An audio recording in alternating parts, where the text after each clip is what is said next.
Oh boy, oh boy, oh boy, here we go. This is Seven City Shop Talk Sports show. This is the post-game rapid reaction show from your Seven City Shop Talk Sports team.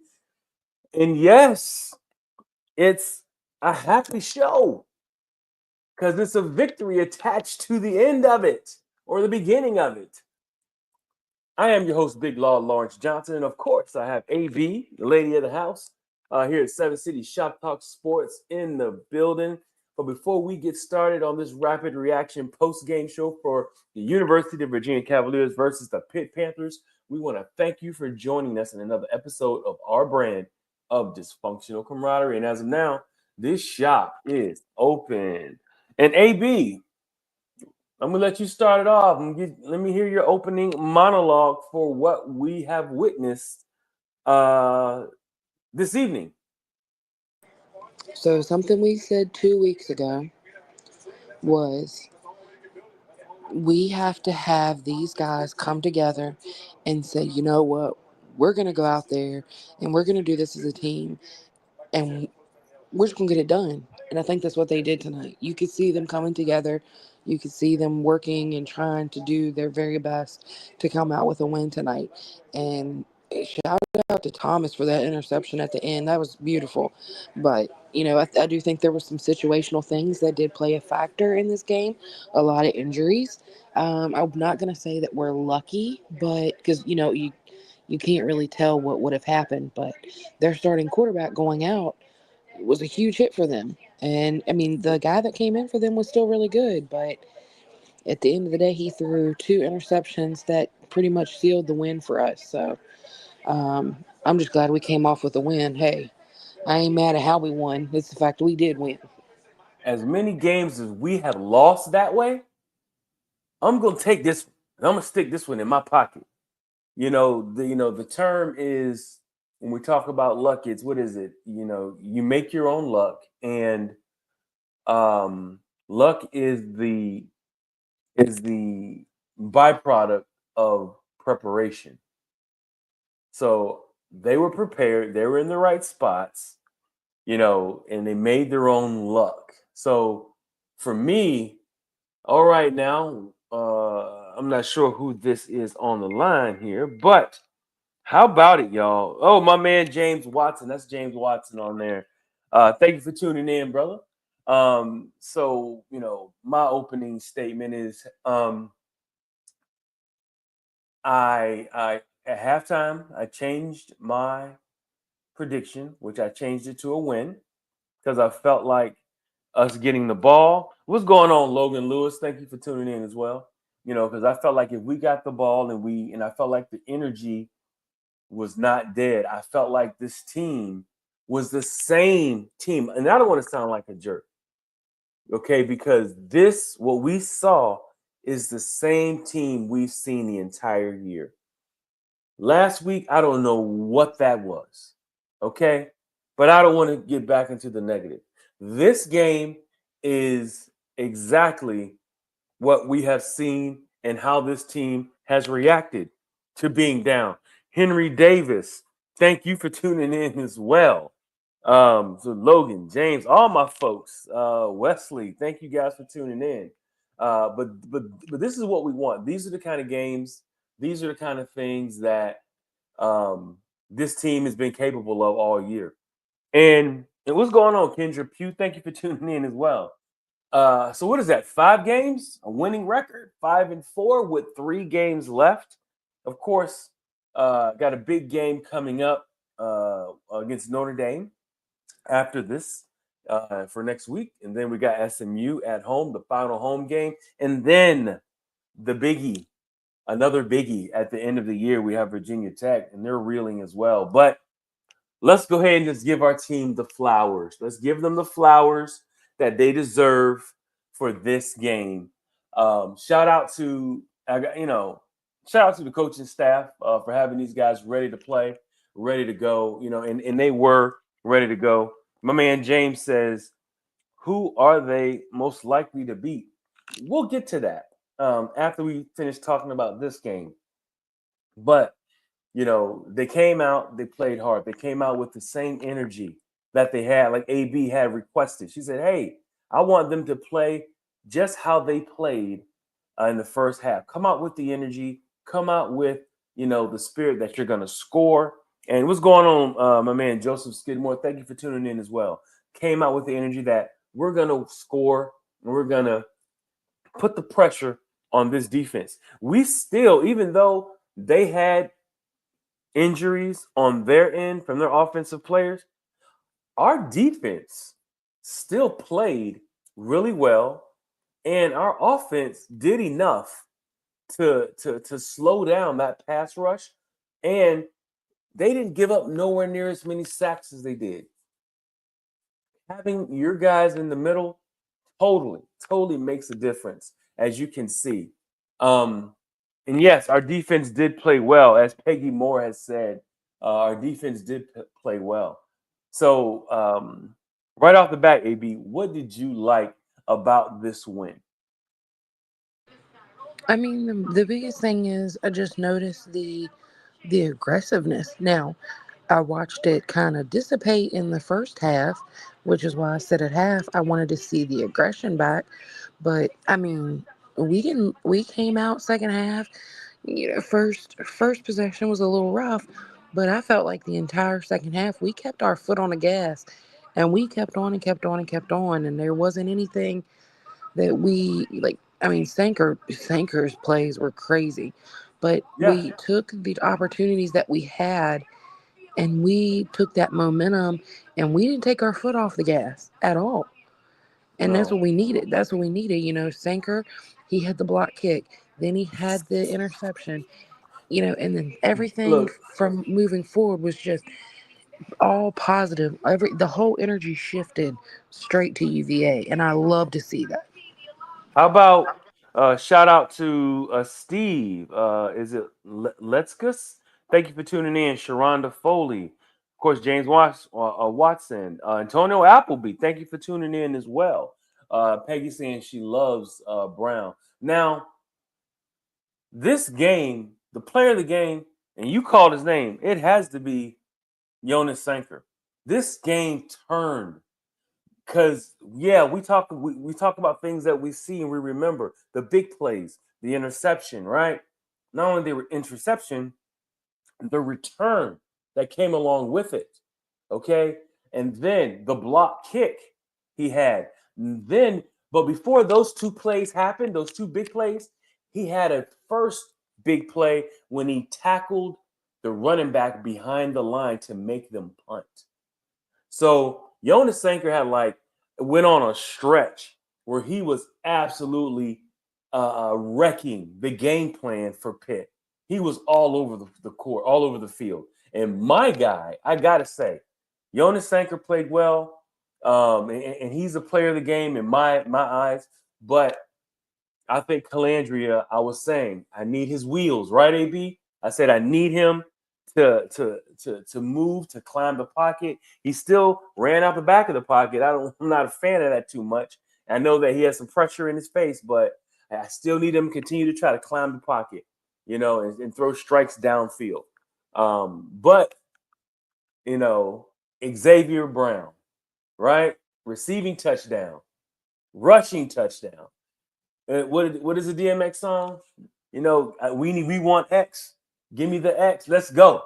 Xavier Brown. He's my offensive player of the game. My man Mike says one win away from yeah, much love. Yeah, man. Yeah, I'm looking for that bowl game, Mike. Man, we all are looking for that. Um, Christy Comer, thank you for tuning in as well. Like I said, my man Mike Gibson, Helga, thank you for tuning in as well. All my folks here. The reason why I'm looking down, folks, is their names aren't coming up, but I want to make sure I give you guys credit. Jeff Jones, thank you for tuning in as well. Antonio Appleby saying, I said, saw the stat sheet, saw the UVA ran the ball. Yes, ran the ball well. That's what I was saying. I need X. X showed up and did his thing. And that was a great jump pass, or excuse me, quarterback draw fake jump pass is what it was to to Xavier Brown for a touchdown pass. Now that is something you see like out of the Tim Tebow playbook, but is highly effective if you got a quarterback who can run. There's really, if they don't see it from the stuff from the start of the play, there's no way you can guard that play if you have a quarterback who has wheels and it can accurately throw that ball after a fake from a draw and then jump past the ball over the defender trying to cover a running back leaking out, through the middle of the offensive line. But shout out to Des Kitchens for that call. Now I do have to pull back the reins a little bit because this game should have been over before we even got to Pitt having an opportunity to get the ball. We should have scored, and I understand what they're trying to do. If we weren't, if we wanted to kind of run the time down, we shouldn't have passed the ball twice within the 10-yard line. I think we should have ran the ball, run the clock down, and then kick the field goal when they only had close to 2 minutes. Us passing the ball, I know Sackett Wood was wide open, but I just felt like if that was the end result is what we got, was a 5-point win. It could have been more. So we left more points on the field than we should have. So AB, how do you feel right now about the team and what you've seen? I know you've been critical and you feel like things have been very up and down. And there were some things that you're not fond of within the program. But how do you feel about the program at this moment? So being completely transparent, it's a great win, but I still feel the same. And the reason I say that is because, like I said, I feel like it was what I would call a situational win. They lost their quarterback. A circumstantial one, right? Yeah, yeah, situational, circumstantial, however you want to Yeah, call it. yeah. Because we weren't. I mean, we left points too many points off of the board. Um, you know, Hmm. the very beginning of the game, we lost 7 points right there. Like you said at the end with us doing that dumb where we had to end up taking three. At the end of the day, we won, yes. But should we have been in that situation? No. And do we even know if we would have won had they still had their starting quarterback? Their starting quarterback is pretty solid. So I would have loved to see us win with everything still being on point. And they had too many injuries. I mean, they lost their quarterback, their wide receiver, their running back wasn't healthy. They took a lot of hits on offense. And I think that was, crediting the defense of how aggressive we were being on Oh defense. yeah. Hey, the And defense that's guys kind were of, laying the wood. They were yeah, oh, they were playing for hard, sure. playing. They were and they were a lot of those injuries were the cause of hard Just, tackles yeah. and just us guys playing harder than their well, not playing harder than theirs, but just the aggressiveness for guys falling hard, getting tackled hard. I'll take it. I'll take it. I mean, I'll take the win, but I'm just saying, I think that I would have liked to see us face their first string. A healthy. I would have felt better about the win if we would have won against a healthier offense. But the second string quarterback, he's the one that threw the two interceptions that set us up to win the game. So again, circumstantial win. Um, I hope that we don't. I saw way too much after the game that I felt like we got a little too happy. Like, we need to keep our cool. We still ain't even bowl eligible yet. Take the win, be excited about the win, but some of that extra stuff needs to calm down a little bit because there's nothing to be celebrating yet. We got 3 games left and we got 3 tough games left. So we should have kind of calmed down a little bit and went on and prepared for next week because next week's going to be just as hard. Oh, ain't no doubt about it. If not harder, you got Notre Dame coming to town, which Notre Dame had a big win as well. That's Thomas Jenkins saying, "Well said, Amber. This team would have lost this year the previous 2 years, but I can tell you this is definitely a uh, a different team. Um, the guys are playing for his coaches, no matter what the mistakes that they're making, no matter what is going on behind the scenes. They are playing for their coaches, and that's evident. Shout out to Kimberly Jean and Henry Morgan, thank you for tuning in. Krista Hauser, all my folks, thank you for tuning in, guys. But yeah, this is, this is what I'm, this is what I was feeling a little bit before, at the halftime show. I was saying, hey, you know, I feel like the energy could be there, and I felt like, if they could come out and get some points early in that half, which they got a little bit of points, and they turned some of the momentum. I think it definitely turned the game, towards us as far as our fortunes. Now, you know, injuries. Antonio Clary's out again. That's something that we're gonna have to monitor. I'm not sure exactly the extent of his injury. I mean, he was on crutches on the sideline. He's a big part of what we love to do. But the defense did play well, and I think Thomas said that, either Thomas or Antonio said that. Our guys did play well. What's going on, Daniel? Coach, thank you for tuning in as well.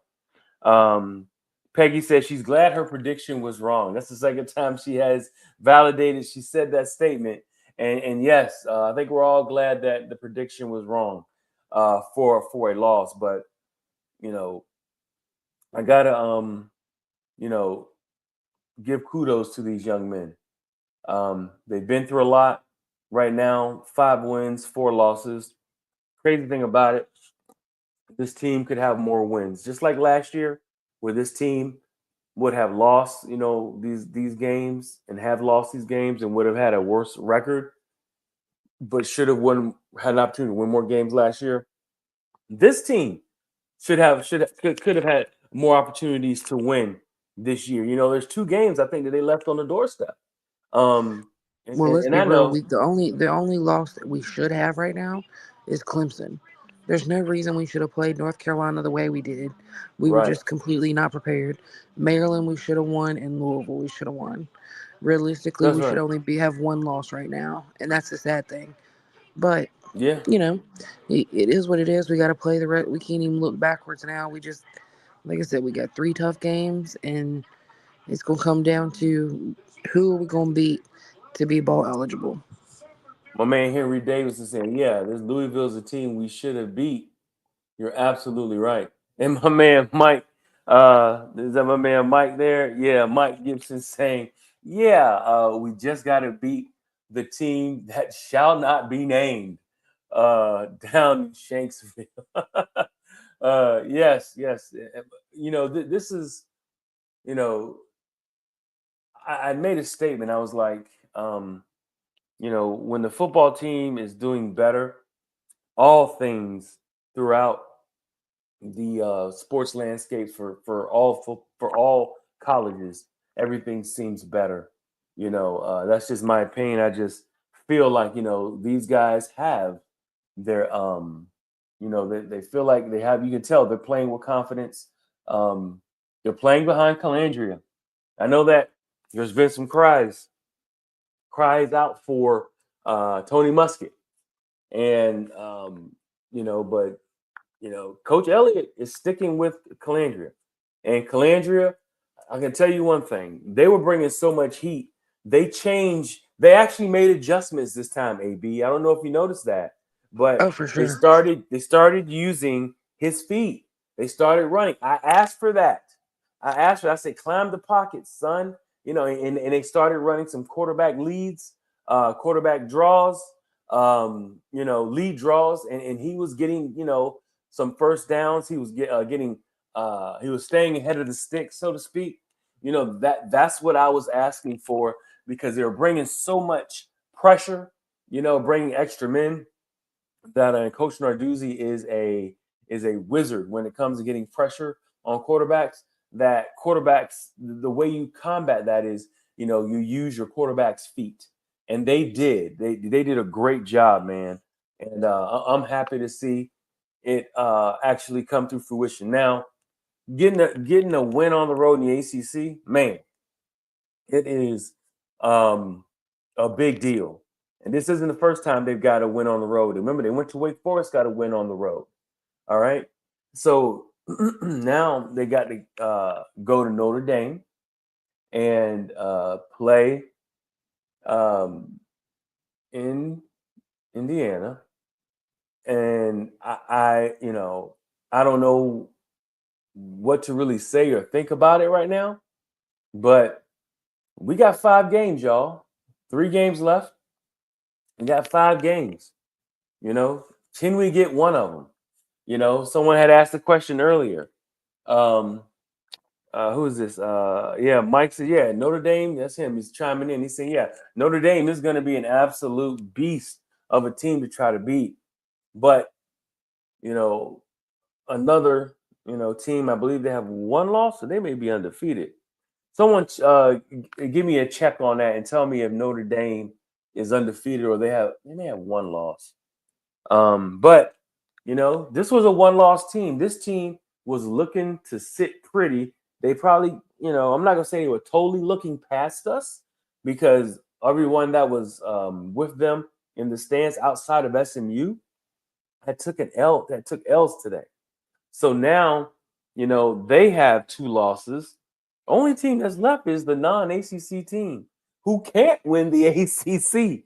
If you understand that, folks, because they came into the ACC this year, they're kind of on a kind of like a probationary period where they can't win or go to any of the big bowls yet. I think they got to wait 3 years.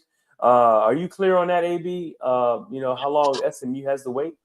I don't think they have to wait. Because I don't think they like JMU had to wait because we went from FCS to FBS. But I don't think they have to sit out. But I could be wrong.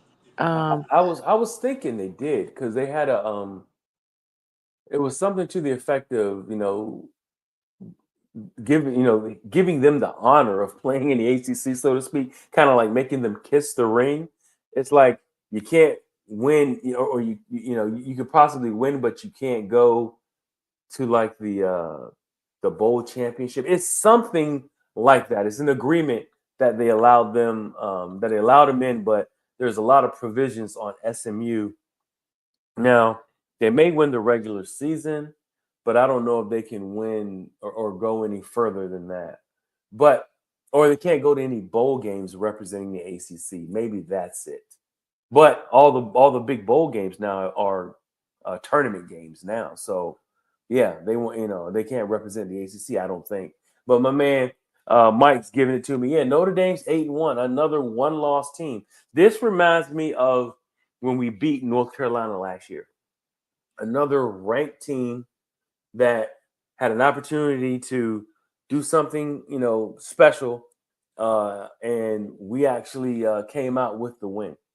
So this is a good win for the program. Great win for the program. And what's up, Chad? Win. Thank you for tuning in. And I think if they can get one more, we're going bowling. And if we're going bowling, I got to figure out Amber Bowling where the game's gonna be. You talk to me, AB. Um, can you give a commitment now? If they win another game, you're gonna go bowling. no, I can't yet. It's You just going to can't. depend on what it is and when What it it is, is, where it and is. yeah, all that situational stuff. Um, but yeah, I mean, next week I hope this team gives me something more to look at than the coach on the other sidelines. Okay, so He's the equivalent of like a Tony Bennett, but he's a football guy for yeah, you. yeah. I need them to give me. I need them to give me something else to watch other than him on the other sideline. But I I hear think we you. will. But I mean, it's not gonna be easy for sure. But No yeah, mistakes, bowl man. We in can't make going. those mistakes, man. We No, cannot make those mistakes, man. but I think that I hope we ride this high, and we use it, and we take the feeling that we're coming away with tonight, and we Mhm. use that to motivate us, and the boys continue to play together because they definitely played their hearts out They for played sure. well, man. They played as a team. No matter how many mistakes it was made, as a team, they still stuck together and played tough, man. Believe me, Pittsburgh is in their locker room right now, hanging their heads. They are ticked because they know, and the coach is irate because they let a game slip away that would allow them to be, um, in the running for a what is it, a Power Four. If they run the table, they'll be the Power Four team that for the ACC that will go into one of those four slots for the new tournament for the championship, the BCS tournament. So they let that slip away. So, but like I said, we got to check on the rules of engagement when it comes to SMU for their entrance into the ACC, because if that's the case, then you got a ton of two lost teams fighting for an opportunity. And this is not a good loss. This is a bad loss. Sometimes there are good losses and bad losses. This was a bad loss for them. But we'll take the win. We'll definitely take the win. Um, Mike says that our boys are going to have to bring their A game. Yeah, for the last three games, definitely have to bring their A game, and I think they will. I think they will. I don't know exactly how healthy they are and how healthy they'll be moving forward. But um, this was a good one. We needed this. We got it. They turned some things around. Remember, they were behind. They only had 7 points, right? They had 7 points, and they turned that around. They turned it all around in the second half and wound up winning this game. That's something that you typically don't see a team that has struggled lately to put up the proper points and to not make the mistakes to win a game. Um, I mean, as far as the rest of the schedule, anything you got to say about the rest of the schedule?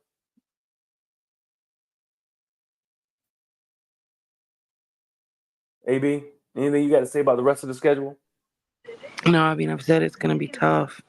We just got to play together, and that also means our coaches. And it's something that I've harped on all season. I felt like our coaches were better today. They were better. They were They're defending. The defense was, better, was better. Offense was definitely better. There but we were we gotta adjustments. we gotta carry that on, and Yeah, take tonight's win and realize how that feels, and carry it through the last three games. But with that being said, I have got to call it a night. I have got to get some sleep because I got a big day tomorrow. But I'm proud of our boys for sure. I'm proud of him. Antonio Appleby saying bowl game or bust. He said put one, yeah, pull one more out, fellas. Absolutely. But yeah, I can tell you, I appreciate all you viewers and listeners as we creep up, as we just hit the midnight hour. Thank y'all for tuning in.